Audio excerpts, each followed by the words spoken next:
Confissões, Santo Agostinho, capítulo 12+1, livro 8.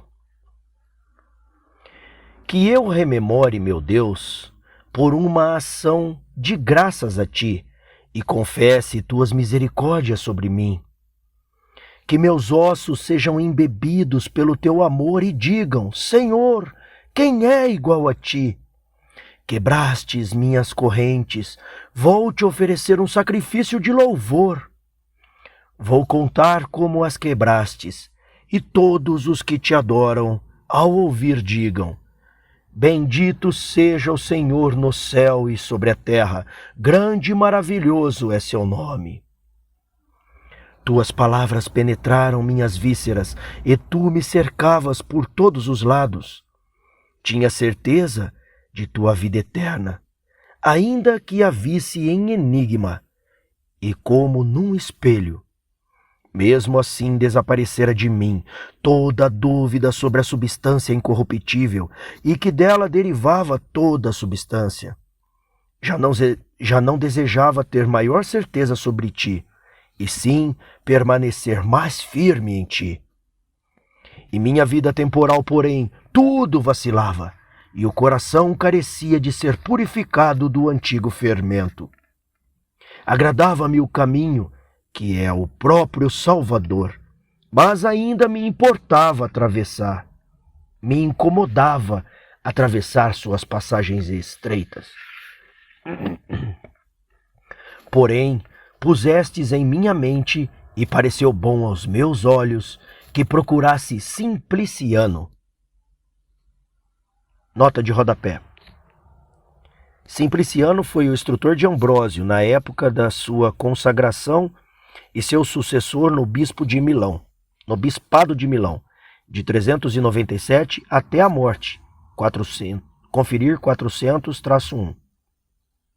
Agostinho lhe endereçou as Questões diversas a Simpliano, 397. Fim da nota de rodapé. Julgava-o um bom servo teu, e nele resplandecia tua graça. Também ouvira que vivia em total devoção a ti desde a juventude. Agora, porém, envelhecera, e pela longa existência passada, numa dedicação tão boa a seguir tua vida, julgava-o muito experiente e muito erudito, e assim era de fato. Por isso queria que, ouvidas minhas inquietações, me indicasse a maneira adequada para alguém com os meus sentimentos andar no teu caminho. Via tua igreja cheia, e alguns se conduziam de uma maneira, outros de outra. Quanto a mim, as atividades seculares me desagradavam. Era um grande fardo, dissipadas já as ambições de outrora me inflamava, para suportar uma servidão tão pesada na esperança de honra e dinheiro. Pois já não amava tais coisas mais que a tua doçura e a beleza da tua casa, que amei, mas ainda estava preso fortemente à mulher, e o apóstolo não me proibia de casar, embora exortasse para o melhor, preferindo que todos os homens fossem como ele era. Mas eu, mais fraco, escolhi a solução mais fácil, e por essa única razão, frouxo e degenerado, me revolvi em preocupações debilitantes, também quanto ao resto, porque em outras coisas, ainda que não quisesse sofrê-la, era levado a agir conforme a vida conjugal, à qual meu compromisso me vinculava. Ouvira da boca da verdade que há eunucos que se fizeram eunucos por causa do reino dos céus. Mas ela acrescenta: quem pode compreender, compreenda. Certamente são vãos todos os homens nos quais não há conhecimento de Deus e que não conseguiram encontrar aquele que é a partir das coisas boas que viram. Mas eu já não compartilhava daquele vazio, ultrapassava-o, e pelo testemunho do universo criado, encontrar a ti, nosso Criador, e teu Verbo, Deus, junto de ti, e Deus único contigo, pelo qual tudo criaste. Mas há outro gênero de ímpios, que, tendo conhecido a Deus, não o honraram como Deus, nem lhe renderam graças. Eu me incluía nele, porque disseste ao homem: o temor de Deus é a sua sabedoria. E não se julgue o sábio aos próprios olhos, porque se jactando de possuir a sabedoria, tornaram-se tolos. Eu já encontrara a pérola preciosa e deveria vender tudo o que tinha para adquiri-la, mas hesitava. Assim, procurei Simpliciano, que fora pai do então bispo Ambrósio no recebimento da graça, e que de fato era amado como um pai por ele. Narrei para ele os rodeios de meu erro, mas quando contei que havia lido alguns livros platônicos, traduzidos para o latim por Vitorino, antigo professor de retórica da cidade de Roma, do qual ouvira que morrera cristão, ele congratulou-se comigo por não ter esbarrado nos escritos de outros filósofos, cheios de falsidades e enganos segundo os elementos desse mundo, enquanto Deus e seu verbo se insinuam nesses de todas as maneiras. Nota de rodapé em Vitorino. Vitorino, africano como Agostinho, professor de cátedra oficial de retórica da cidade de Roma, Mário Vitorino, conferir 275/80, pós 362, foi tradutor de Plotino, Porfírio e Aristóteles, e autor de vários tratados filosóficos e retóricos, entre os quais se destaca, após a conversão, o De Trinitate contra Arium. Fim da nota de rodapé. Em seguida, para me exortar à humildade de Cristo, escondida aos sábios e revelada aos pequenos, relembrou o próprio Vitorino, que conheceu muito intimamente quando morou em Roma, e dele me narrou algo que não calarei. Com efeito, é motivo de confessar a ti grande louvor por tua graça, a maneira como aquele ancião doutíssimo e profundíssimo conhecedor de todas as disciplinas liberais, que lera e discutira tantas obras de filósofos, professor de tantos nobres senadores, que até, pela excelência de seu ilustre magistério, mereceu e recebeu a homenagem que os cidadãos deste mundo consideram a mais alta, uma estátua no foro romano.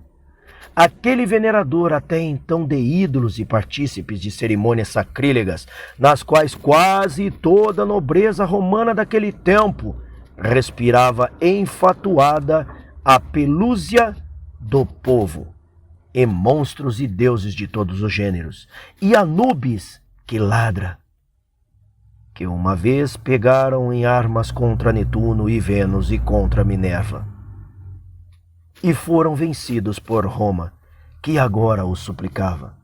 Aquele ancião Vitorino, que por tantos anos os defendera com voz trovejante, não teve vergonha de se tornar servo de teu Cristo e infante à tua fonte, curvando o pescoço ao jugo da humildade e submetendo a cabeça ao escândalo da cruz. Nota de rodapé em pelúcia do povo. Passagem corrompida e de difícil compreensão, mas é consenso geral, inclusive pela citação que a segue, que Agostinho se refere aqui a cultos egípcios. Sigo a lição do Corpus Christianorum, 1990. Pelúcia era uma cidade egípcia famosa pelo cultivo das lentilhas. Conferir livro 7, 9, 15 e número 41. Fim da nota de rodapé. Ó Senhor, Senhor, que inclinastes o céu e desceste, tocastes montanhas e elas fumigaram, por que meios te insinuastes naquele pleito?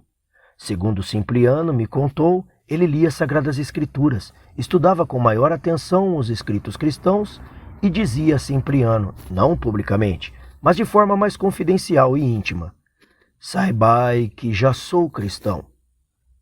Mas o outro respondia: não acreditarei, nem te considerarei cristão, se não vir na igreja de Cristo. Ele, então, rindo, dizia: então são as paredes que fazem os cristãos? E repetidamente afirmava já ser cristão, e sempre Simpliciano respondia o mesmo, e sempre ele repetia a mesma derrição das paredes. Receava, de fato, ofender aos seus amigos, soberbos adoradores de demônios, cuja inimizade julgara iria desabar pesadamente sobre ele do alto de dignidades babilônicas, como de cedros do Líbano, ainda não despedaçados pelo Senhor. Porém, depois de ganhar firmeza lendo e aprendendo avidamente, temeu negar Cristo diante dos santos anjos por temor de confessá-lo diante dos homens. Viu-se culpado de um grande crime por ter vergonha dos sacramentos da humildade do teu verbo e não das cerimônias sacrílegas dos demônios soberbos, que adotara por emulação soberba. Envergonhou-se de sua vaidade, corou perante a verdade e súbita e inesperadamente disse a Simpliciano segundo este narrava: vamos à igreja, quero me tornar cristão. Esse então o acompanhou, não cabendo em si de alegria. Lá Vitorino recebeu as primeiras iniciações aos sacramentos, e não muito mais tarde se alistou para ser regenerado pelo batismo. Para a surpresa de Roma e regozijo da igreja, os soberbos viam e desgostavam, rangiam os dentes e definhavam. Para teu servo, porém, Deus Senhor era sua esperança, e não olhava atrás para as vaidades e insanas mentiras. Finalmente, quando chegou a hora da profissão de fé, na qual os que estão prestes a aceder à tua graça costumam pronunciar uma fórmula aprendida de cor de um lugar elevado, diante do povo dos fiéis de Roma, Simpliciano contou que os presbíteros concederam a Vitorino que a pronunciasse privadamente, como se costumava conceder àqueles que poderiam hesitar por receio.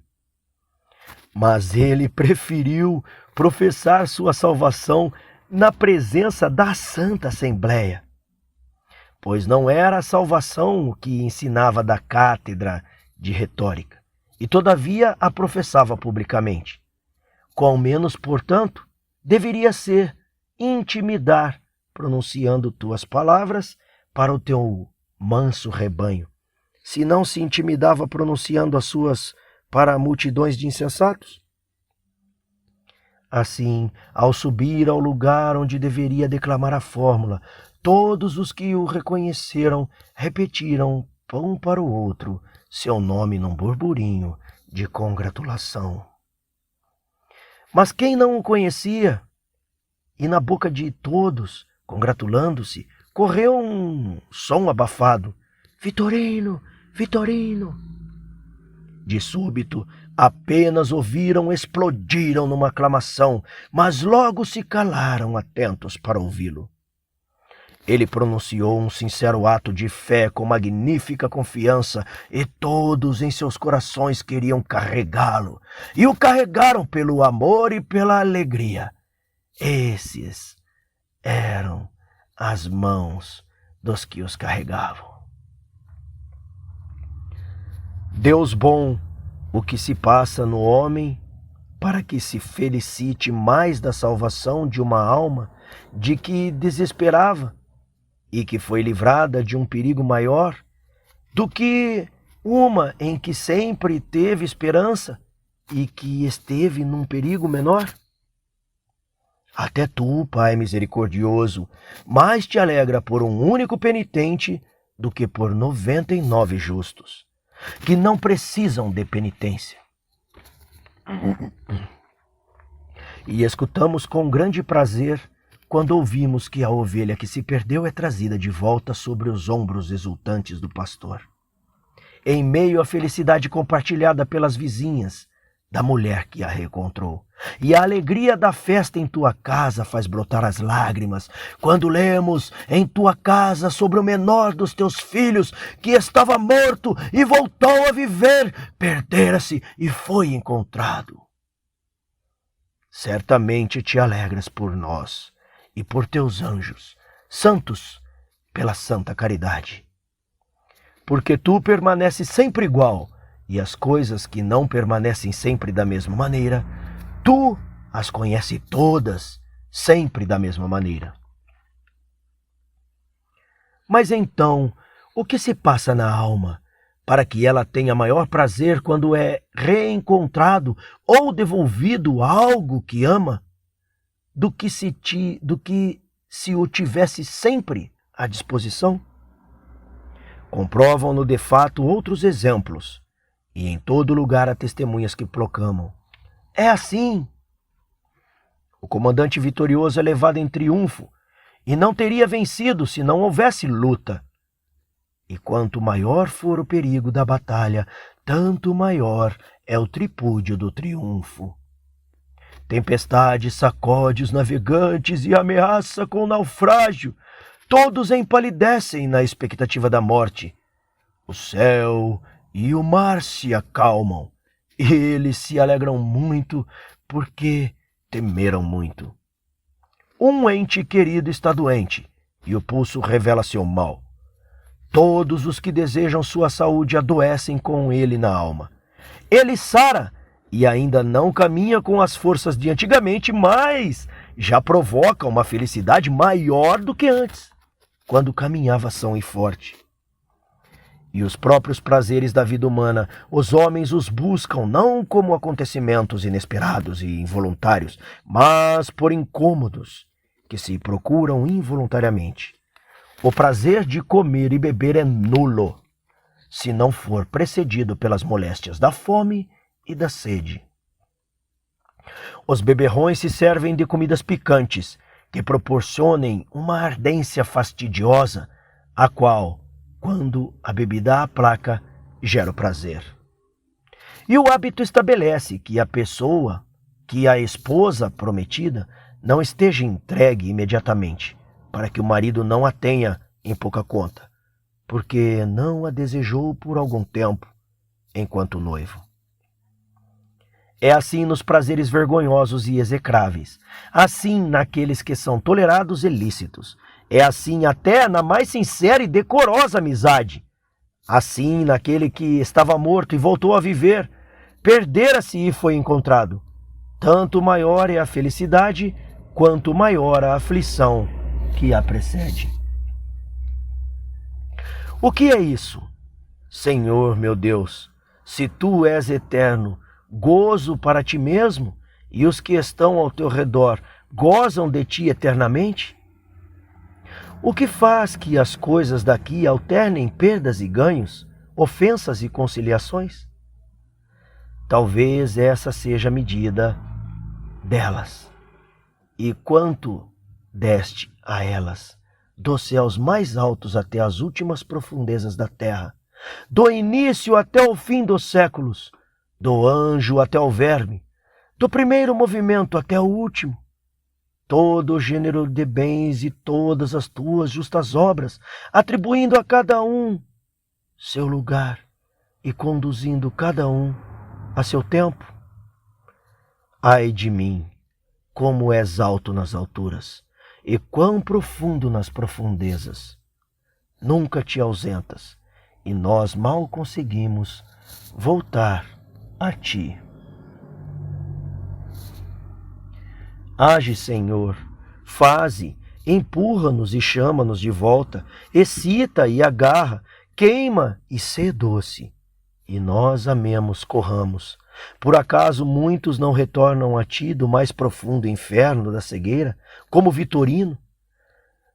Não se aproximam e são iluminados, recebendo a luz, ao qual ser recebida lhes concede o poder de se tornarem teus filhos. Mas, se forem pouco conhecidos pelo povo, até os que os conhecem se regozijam menos por eles, pois a felicidade, quando é compartilhada entre muitos, se torna mais abundante também nos indivíduos, que animam e acaloram um ao outro. Além disso, os que são conhecidos por muitos são um exemplo para a salvação de muitos e geram muitos seguidores. E por isso, até os que precederam se alegram muito por eles, porque não lhes alegram só por eles.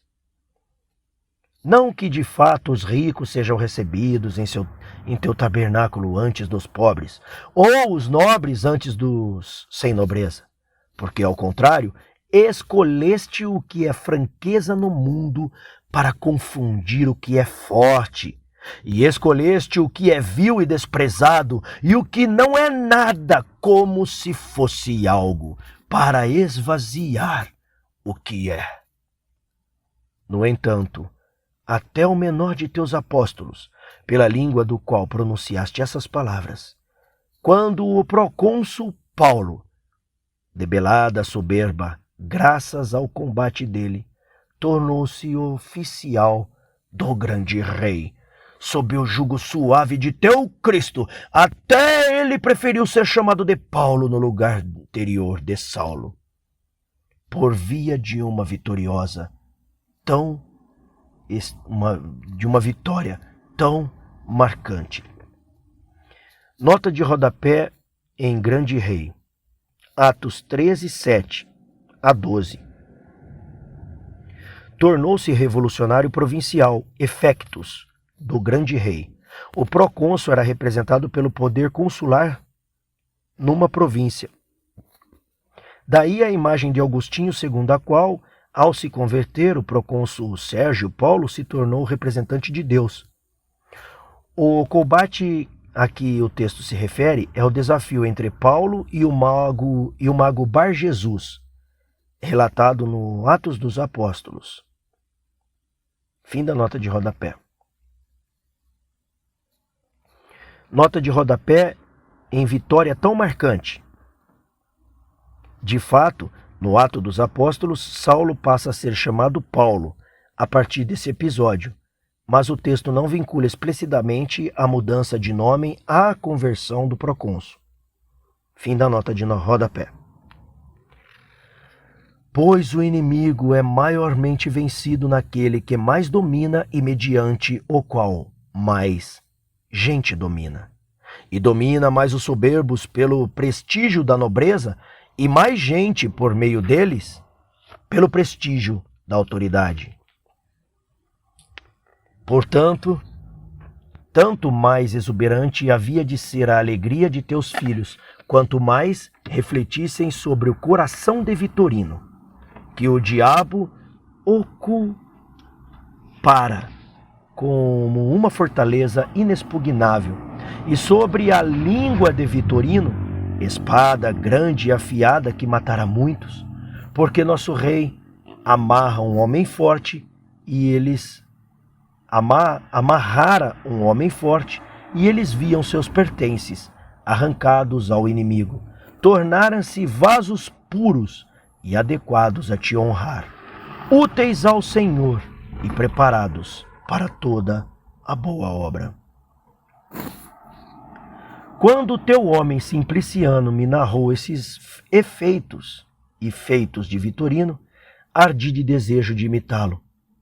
Ele de fato os narrava por isso, e quando acrescentou ainda o seguinte, que os tempos da lei promulgada pelo imperador Juliano, que proibia aos cristãos ensinar literatura e oratória, ele, respeitando as leis, preferiu abandonar aquele ensino palavroso e abandonar teu verbo, pelo qual as línguas das crianças se tornam eloquentes. Nota de rodapé em Imperador Juliano. Imperador de 360 a 363. Juliano, dito o apóstata, tentou restaurar a tradição politeísta, reabrindo os templos, reintroduzindo os ritos pagãos e expulsando os professores cristãos das escolas públicas. Foi o último imperador pagão. Fim da nota de rodapé.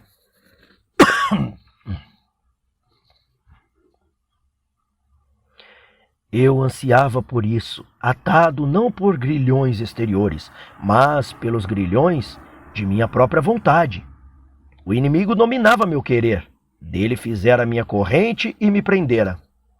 Por certo, da vontade pervertida nasce a libido, e quando se obedece à libido nasce o hábito, e quando não se resiste ao hábito nasce a necessidade, por todos eles como anéis entrelaçados. Por isso, falo em corrente, uma dura escravidão me mantinha prisioneiro, mas a nova vontade que começara a surgir em mim, pela qual deveria te servir gratuitamente e fruir de ti único prazer seguro, ainda não estava pronta para vencer a anterior, forte de sua antiguidade.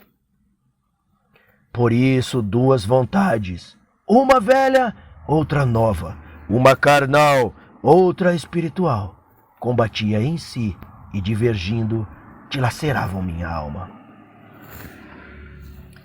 Assim, pela minha própria experiência, compreendia o que lera, que a carne deseja contra o espírito e o espírito contra a carne.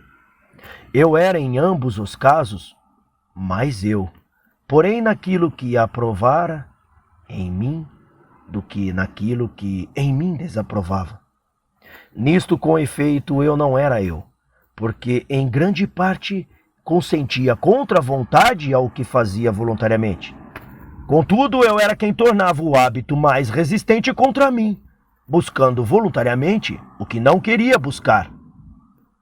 E quem terá razão de reclamar quando o pecado é seguido por uma justa punição? Já não tinha a desculpa pela qual costumava justificar que ainda não te servia, abandonando o século, que minha percepção da verdade ainda era incerta, agora tinha certeza dela. Mas ainda atado à terra, resistia a te servir e receava me livrar de todos os empecilhos, quando deveria recear ser impedido. Assim, o fardo do século exercia um doce peso, como costuma fazer o sono, e quando meditava sobre ti, os pensamentos eram semelhantes às tentativas daqueles que querem acordar, mas que, vencidos, voltam a afundar na profundeza do sono. E como não há ninguém que queira dormir para sempre, e qualquer um de juízo são, prefere ficar desperto, e todavia, na maioria das vezes, adia o momento de acordar, sentindo nos membros um pesado torpor, e se deixava capturar pelo sono, já contra a vontade, embora tenha chegado o tempo de levantar.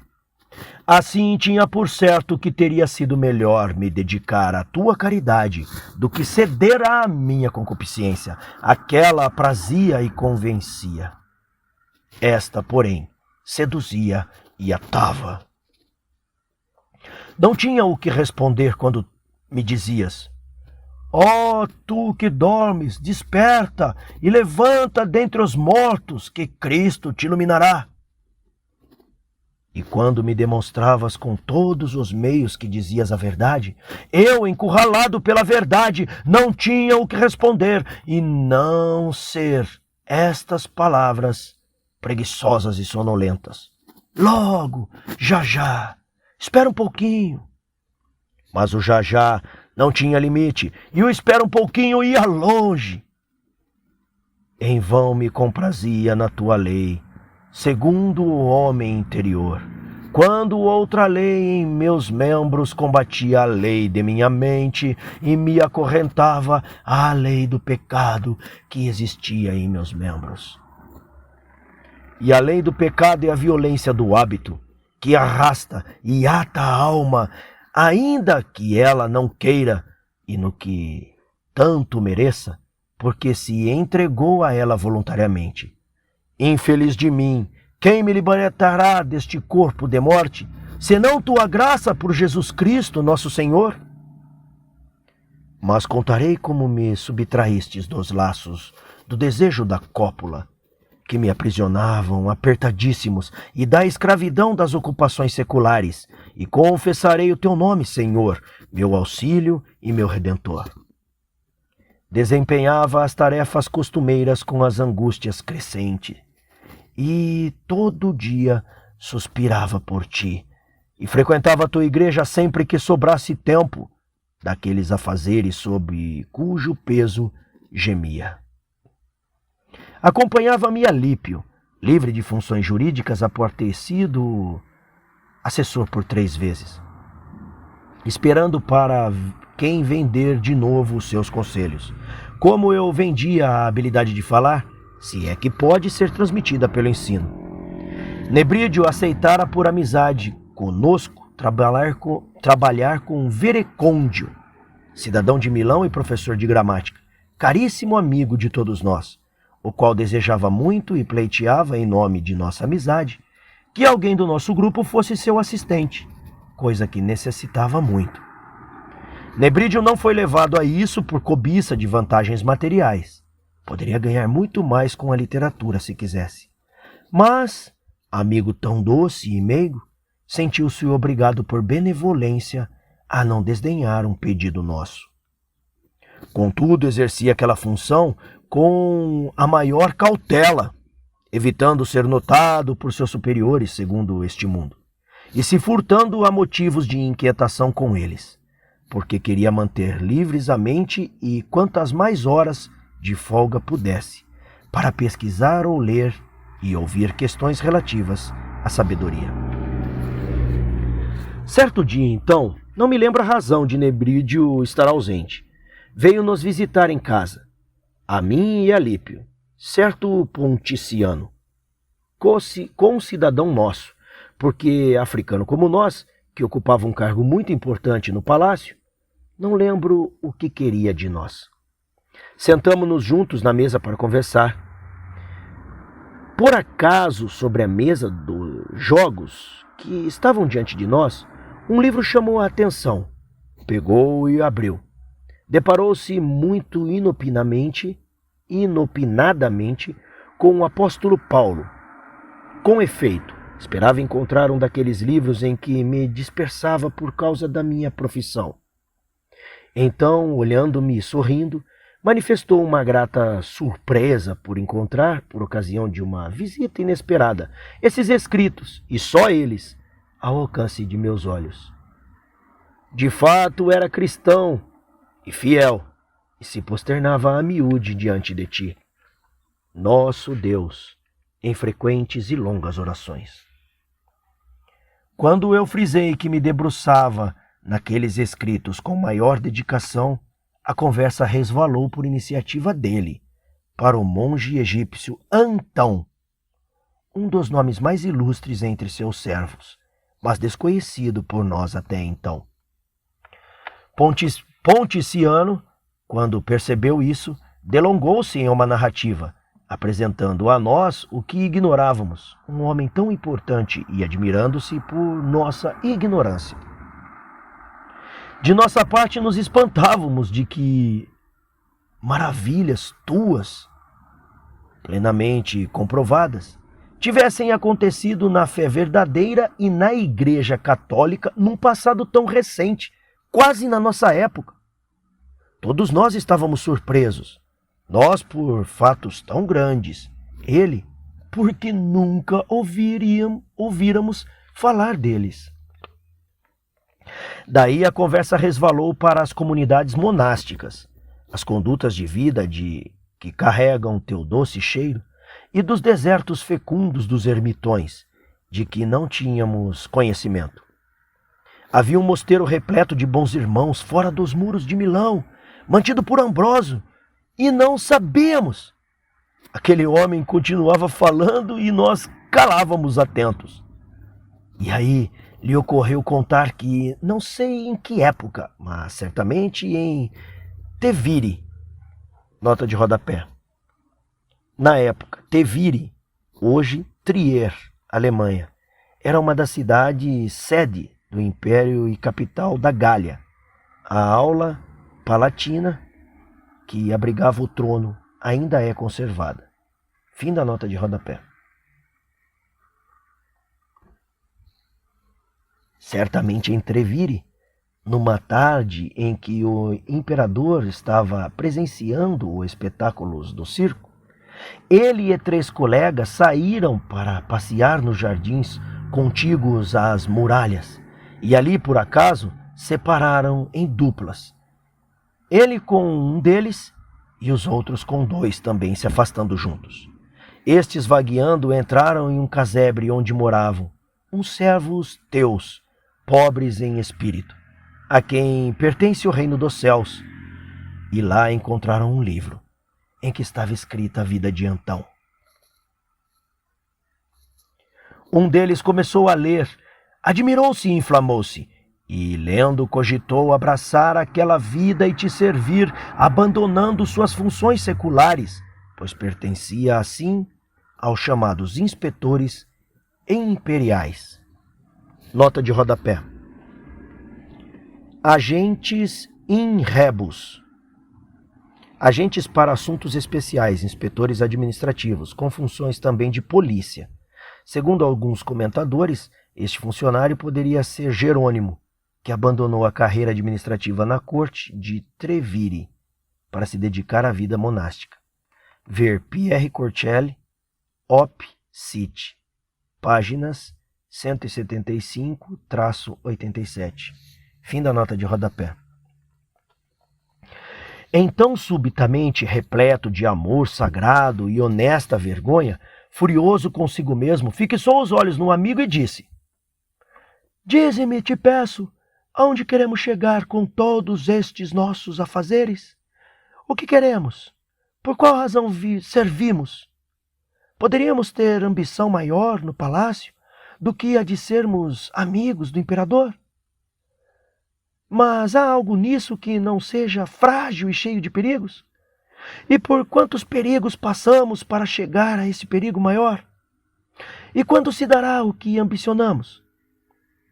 Mas, amigo de Deus, se quiser, posso me tornar agora. Assim falou, e exaltado pelo parto de uma nova vida, voltou a fixar os olhos no livro.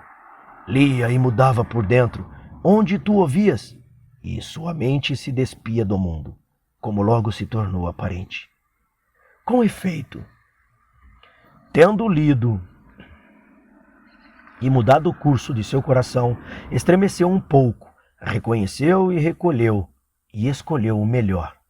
E já teu, disse seu amigo, eu já abandonei nossa ambição e decidi servir a Deus, e começo agora, neste momento e neste lugar. Se não queres me imitar, não te oponhas. O outro respondeu que seguiria seu companheiro de tantas missões e tantas recompensas.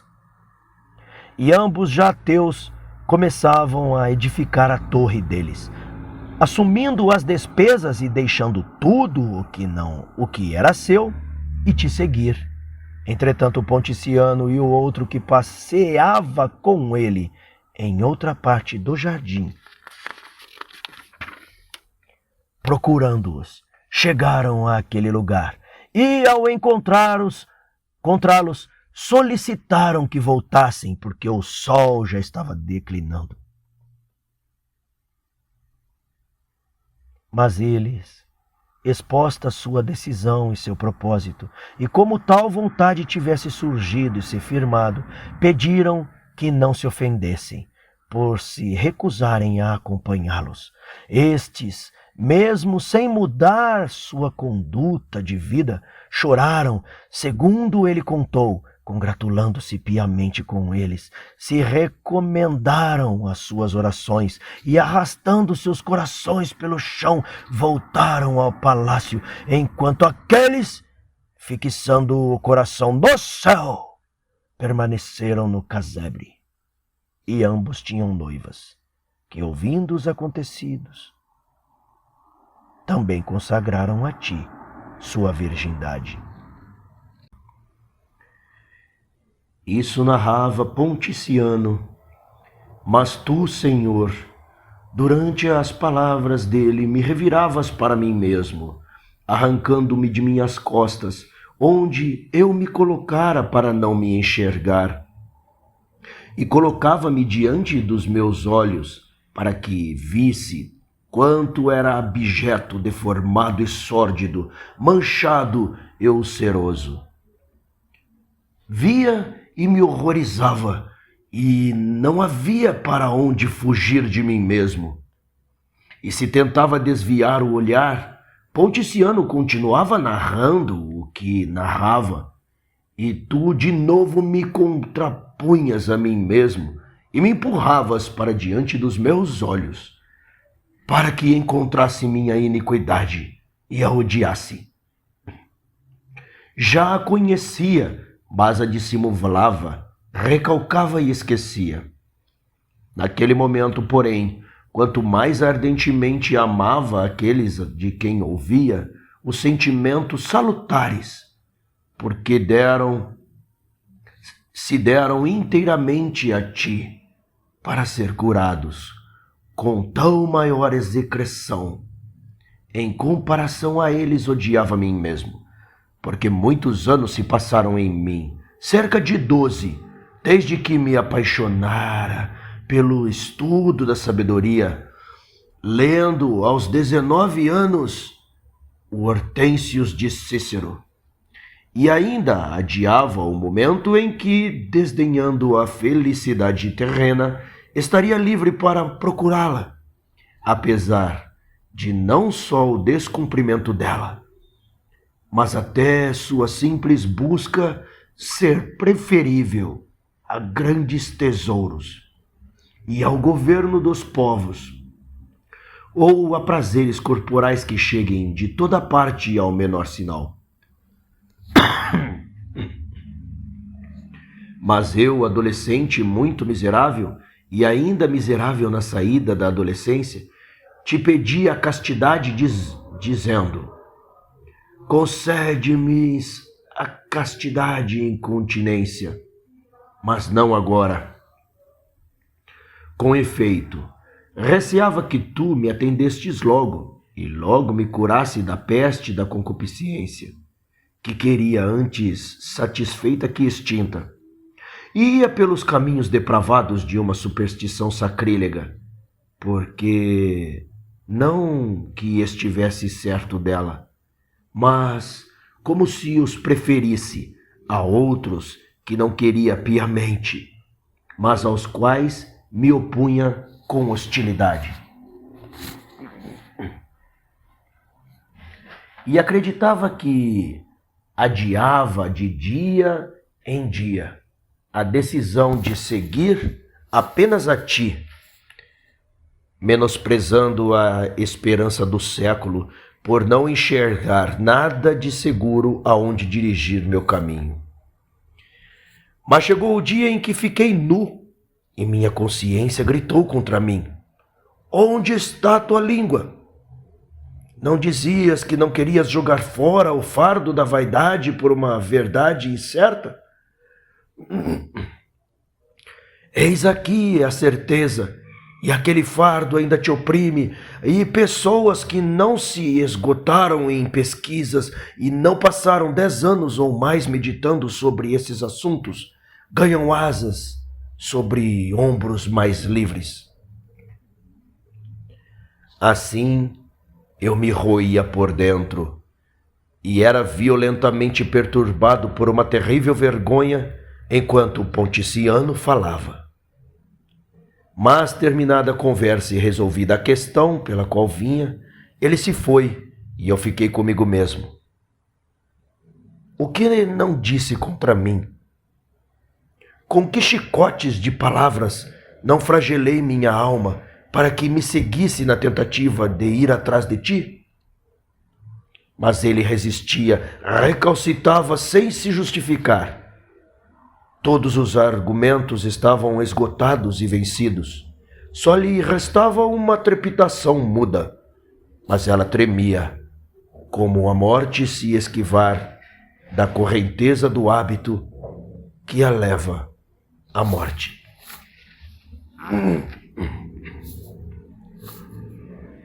Então, naquela rixa violenta de minha morada interior, que engajara ferozmente contra minha alma em nosso aposento, meu coração, perturbado no rosto e na mente, invisto sobre Alípio, exclamando: que toleramos? O que é isso? Que ouviste? Os ignorantes se levantam e conquistam os céus, e nós, com nossas doutrinas sem coração, eis-no onde revolvemos na carne e no sangue. Envergonhamo-nos de segui-los, porque nos precederam, e não nos envergonhamos de nem sequer segui-los. Disse não sei o que desse gênero, e minha excitação me arrancou dele, que me olhava atônito em silêncio.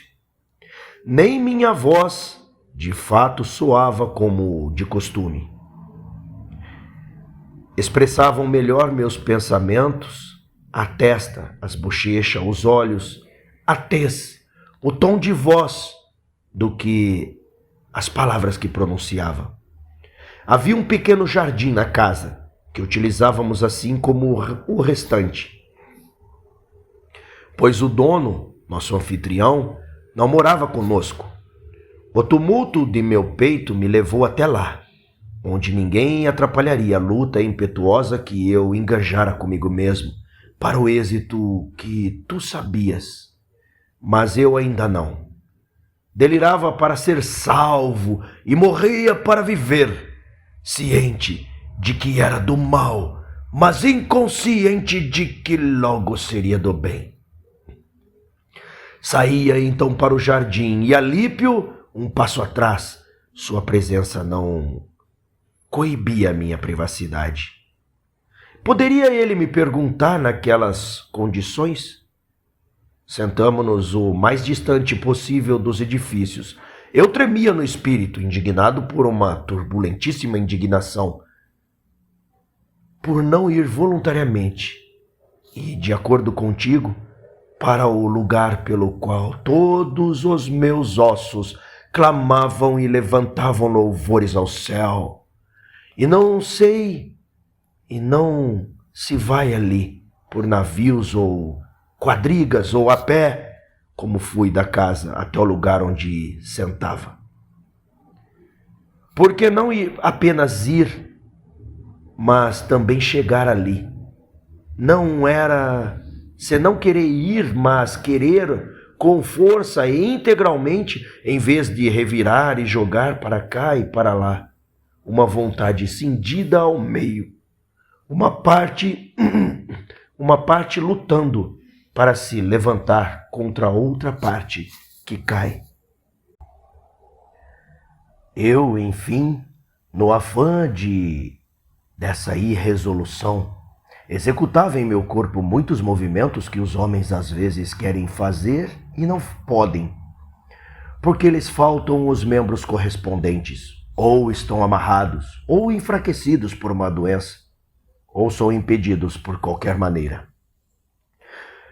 Quando arrancava os cabelos, quando batia na testa, ou entrelaçava os dedos para abraçar os joelhos, fazia o que queria, mas poderia querer e não ser capaz de o fazer, se a mobilidade dos membros não me permitisse. Realizava tantas ações, portanto, onde querer e poder não eram o mesmo. Mas não realizava algo que desejava com uma paixão incomparavelmente maior e que poderia realizar imediatamente se quisesse, porque se quisesse querer, sem dúvida, imediatamente quereria.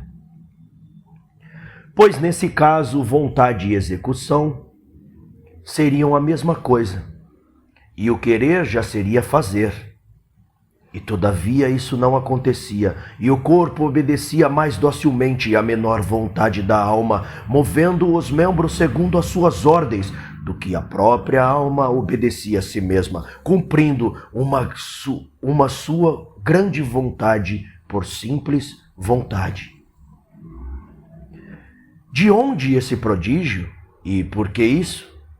Tua misericórdia me ilumine e eu pergunte, se puderem me responder os porões do castigo humano e os tenebrosos esmagamentos dos filhos de Adão. De onde esse prodígio? E por que isso? A alma ordena ao corpo e este obedece imediatamente. A alma ordena a si mesma e encontra resistência. A alma ordena que não se mexa e a facilidade é tal que mal se distingue a ordem da execução. No entanto, a alma é alma e a mão é corpo. Ordena a alma que a alma queira. Não são duas coisas distintas, mas ela não obedece. De onde esse prodígio e por que isso? Quem ordena querer, repito, não ordenaria se não quisesse. Porém, não executa o que ordena, mas não quer por inteiro. Logo, não ordena por inteiro. Com efeito, na medida em que ordena, quer, e na medida em que não executa o que ordena, não quer. Pois a vontade ordena que a vontade seja não outra vontade, mas ela mesma. Mas não ordena completamente, por isso não é o que ordena. De fato, se fosse plena, não ordenaria o que fosse, porque já o seria. Não é absurdo, então, que em parte queira e em parte não queira? É a doença da alma, que não consegue se erguer por inteiro, alcançada pela verdade, oprimida pelo hábito.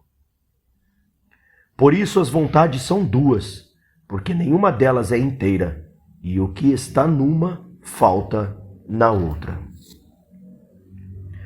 Pereçam na tua presença, Deus, como de fato perecem os palavrosos e enganadores da mente, que ao perceber duas vontades nas decisões, afirmam que há duas mentes de natureza diferente, uma boa, a outra má.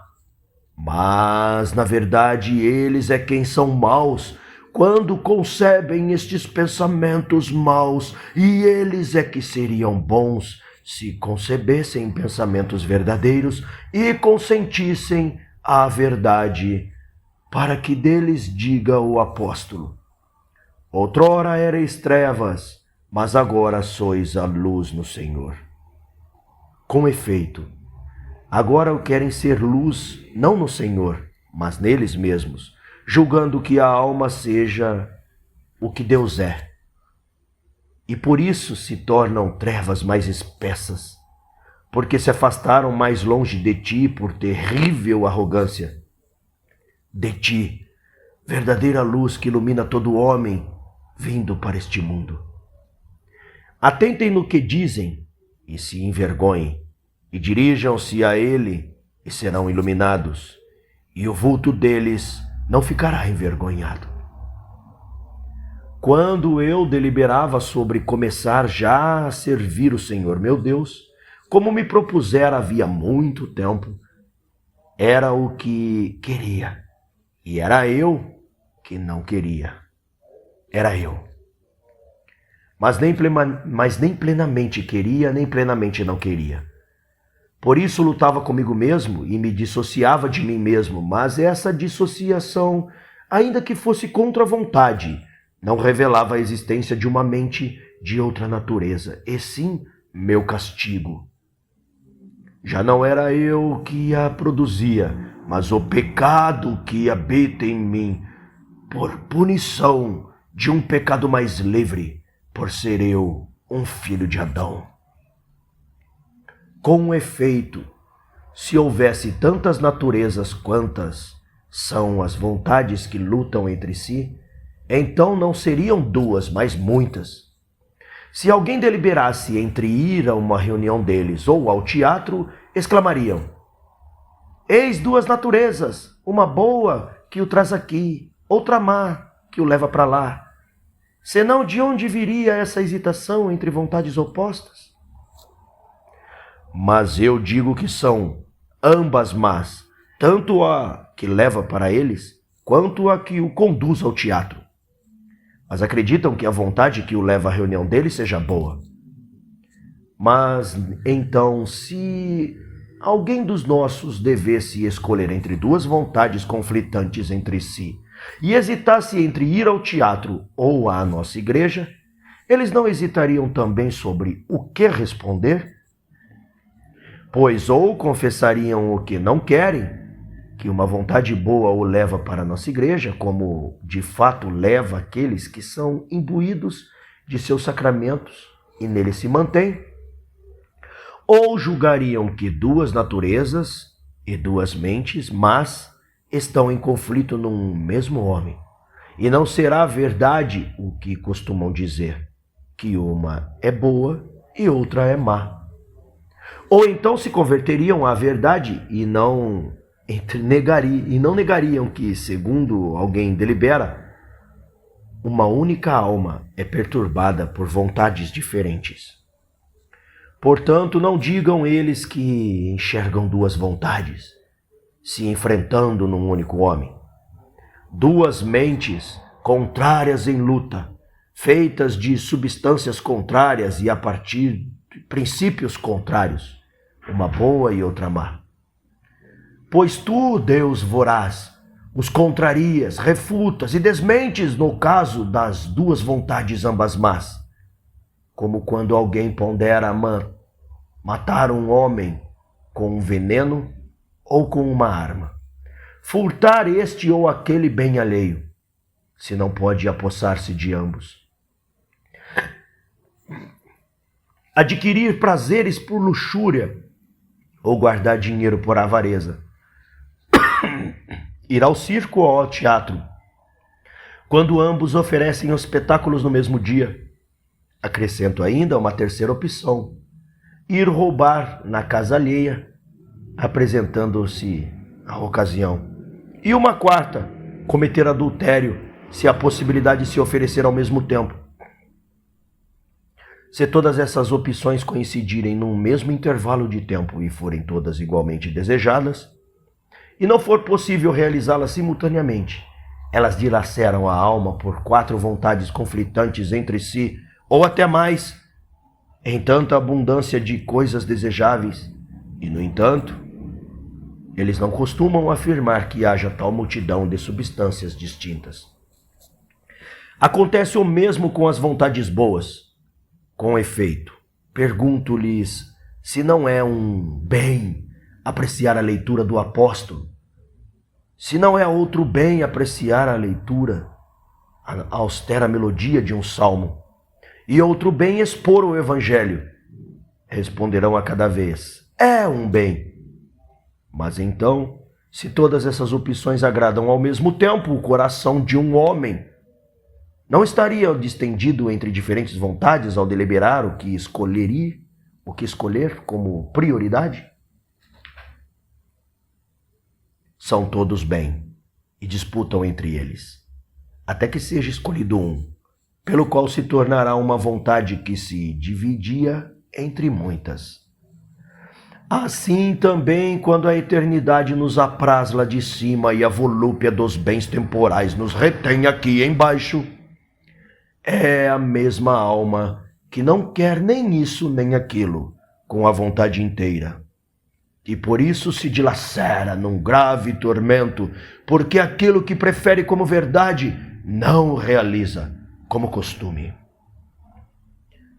Assim sofria e me torturava, acusando a mim mesmo, com mais dureza do que nunca, revirando-me e debatendo-me para romper definitivamente o laço que já me prendia apenas por um fio, mas ainda me prendia. E tu me pressionavas por dentro, Senhor, com misericórdia severa, alternando os flagelos do medo e da vergonha, mas para que não desistisse de novo e não deixasse de romper aquele laço exíguo e tênue que ainda restara, e ele não voltasse a se fortalecer e me prender com maior força. Pois eu dizia dentro de mim: agora vai acontecer, agora vai. E já ia me dispondo conforme minhas palavras, e quase me decidia, e não me decidia. Porém não recaía na situação anterior, ficava perto e retomava fôlego. Voltava a tentar. E por pouco que não chegava lá, e por pouco. Nem alcançava nem conseguia, hesitando em morrer para a morte e em viver para a vida. E dentro de mim o que era pior, porém familiar, tinha mais força do que o melhor, mas insólito. E aquele preciso instante em que algo novo aconteceria, quanto maior se aproximava, tanto mais me despertava repulsa. Mas não recuava, nem me esquivava, apenas permanecia em suspenso. Retinha-me ninharias de ninharias e vaidades de vaidades, velhas amigas minhas, que puxavam minha vida, minha veste carnal, e sussurravam baixinho: vais nos deixar? E a partir deste momento deixaremos de estar contigo para sempre. E a partir deste momento nunca mais poderá fazer isso e aquilo para sempre. E o que insinuavam com isso, que eu chamei isto e aquilo? O que insinuavam, meu Deus? Tua misericórdia o afasta da alma de teu servo. Que sujeiras insinuavam, que vergonha! Eu já as ouvia pela metade, ou muito menos, não como contraditores francos que me cortassem o caminho, mas como se murmurassem pelas costas e me beliscassem enquanto me afastava, para que me virasse. Atrasavam, contudo, meu esforço de me livrar, arrancando-me delas, para ir ali onde era chamado, enquanto a violência do meu hábito dizia: julgas que poderá ficar sem ela? Mas já o dizia quase sem calor, do lado para o qual virava a face e para o qual ansiava ir, mostrava-se a nobreza da casta continência.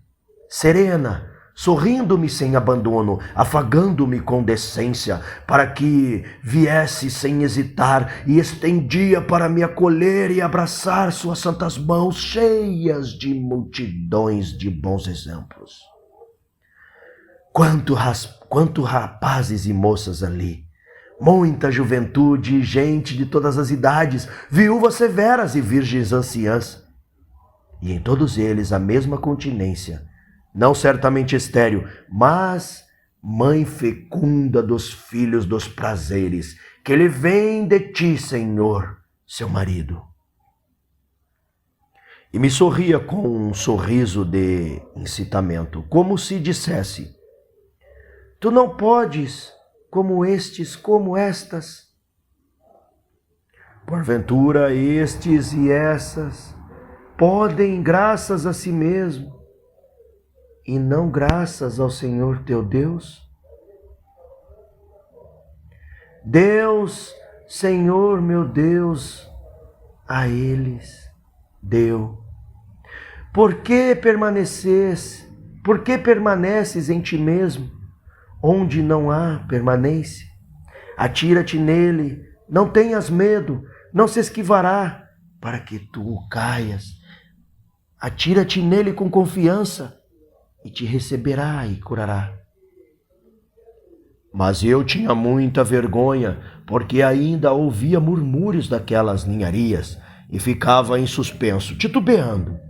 E ela de novo, como a me dizer: ensurdece contra aqueles teus membros imundos sobre a terra, para que sejam mortificados. Eles te descrevem prazeres, mas não como a lei do Senhor teu Deus. Este conflito em meu coração não era senão de mim mesmo contra mim mesmo. E Alípio, ficando ao meu lado, esperava silencioso o resultado de minha estranha comoção. Mas do fundo arcano de onde essa profunda meditação trouxe e amontoou perante o meu coração toda a minha miséria, surgiu uma grande tempestade carregando chuva intensa de lágrimas. E para deixar ela se manifestasse em todos os seus ruídos, a solidão me parecia mais adequada à tarefa de chorar. Levantei-me e me afastei de Alípio para ficar onde sua presença não me fosse onerosa. Encontrava-me nesse estado e ele o percebeu.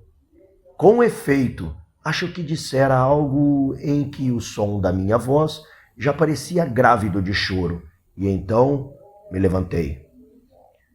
Ele permaneceu onde nos sentávamos, muito estupefato. Eu me joguei não sei como sob uma figueira e soltei as rédeas às lágrimas. Rios derramaram de meus olhos, sacrifício aceitável para ti. E te disse muitas coisas, não com estas palavras, mas com este sentido. E tu, Senhor, até quando? Até quando vai tua ira, Senhor? Não guardes memórias das faltas de nossos antepassados. Com efeito, sentia que eles que me retinham lançavam aos gritos miserandos: por quanto tempo, amanhã e amanhã? Por que não agora? Por que não acabar nesse instante com a minha indignidade? Dizia isso e chorava, no despedaçamento amarguíssimo de meu coração. E eis que de uma casa próxima ouço uma voz, como de meninos ou meninas, não sei, que diziam e repetiam sem parar cantando: pega-lê, pega-lê. Imediatamente, mudando de expressão, comecei a cogitar se alguma vez, em algum tipo de brincadeira, as crianças costumavam cantar algo parecido, mas não me ocorreu tê-lo ouvido em lugar nenhum.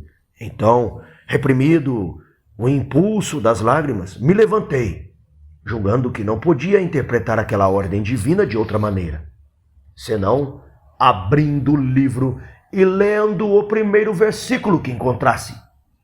Com efeito, ouvira sobre Antão o que ele se sentiu admoestado por uma leitura do Evangelho, a qual assistiu por acaso, como se fosse dirigido a ele o que lia.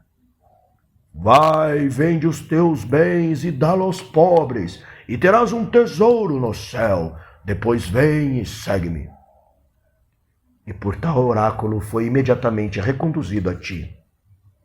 Voltei rapidamente, portanto, ao lugar onde sentava Alípio. Ali, de fato, deixara o livro do apóstolo. Quando me levantara, peguei-o, abri-o e li em silêncio no versículo sobre o qual primeiro caiu o meu olhar. Não em orgias e bebedeiras, nem em devassidão e libertinagem, nem em rixas e ciúmes, mas vestivos do Senhor Jesus Cristo, e não procurei satisfazer os desejos da carne. Não quis ler mais, nem era preciso, porque logo que acabei aquela frase, foi como se uma luz de certeza derramada no meu coração dissipasse todas as trevas da dúvida. Então, fechei o livro marcando a passagem com o dedo, ou com algum outro sinal, e já apresentava para Alípio uma expressão apaziguada. Este, por sua vez, revelou da maneira seguinte o que se passava nele, e que eu ignorava. Pediu para ver o que lera. Mostrei-lhe, e ele foi mais adiante na leitura. Eu ignorava o que se seguia, mas o texto continuava assim: acolhei o fraco na fé. E, segundo me disse, ele referiu a sentença a si mesmo. Tal admoestação o convenceu sem nenhum conflito violento a se associar à minha boa resolução, a mais coerente com seus costumes que já antes eram muito melhores do que os meus. Fomos contar tudo à minha mãe. Ela resultou triunfante e agradeceu a ti, que és capaz de fazer, além de tudo, o que nós podemos pedir ou conceber. Porque eu parecia que lhe fora concedido por ti muito mais a meu respeito do que costumava pedir entre tristes lágrimas. De fato me reconduziste a ti, para que sem procurar mulher ou outra esperança do século, permanecesse na regra de tua fé, como revelaste a ela com muitos anos de antecedência, e transformaste o luto dela em alegria, muito mais abundante do que desejara, e muito mais preciosa e casta do que esperara de netos nascido de minha carne. Fim do livro 8º.